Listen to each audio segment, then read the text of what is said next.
Hello and welcome to another one of D's ADD videos. Today we're going to be looking at the concept of torque. What is torque? Well, torque is what is experienced by a bolt whenever you turn a wrench. Whenever a force is applied across a lever arm, this results at a torque at some pivot point. So in other words, whenever this force changes the rotational motion of the bolt, that bolt undergoes a torque given to it by the wrench. The SI unit for torque is Newton meters, and as the formula would imply, the longer the lever arm, the larger the torque. So it makes sense to get a longer wrench if you have a stubborn bolt, because the torque will be larger.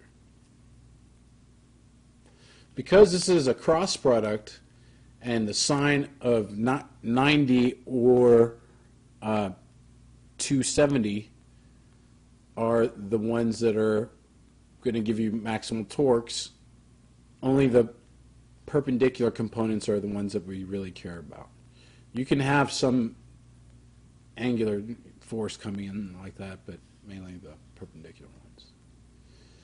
If we want to know the direction of the rotational motion, you can use the right-hand rule. Basically what you do is you put your fingers into the radius arm and then curl in the direction of the force being applied. So your right hand, if you put that in and this force is going down, you should be going into the page. Okay? Whereas if the force was going in the opposite direction, you put your right hand into the lever arm here. So put your right fingers into there and then curl that way. You'll see that whenever you do that, your thumb should be pointing up.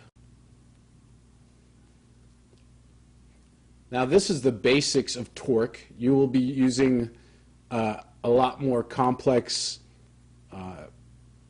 instances of torque in which you will have to consider rotational equilibrium.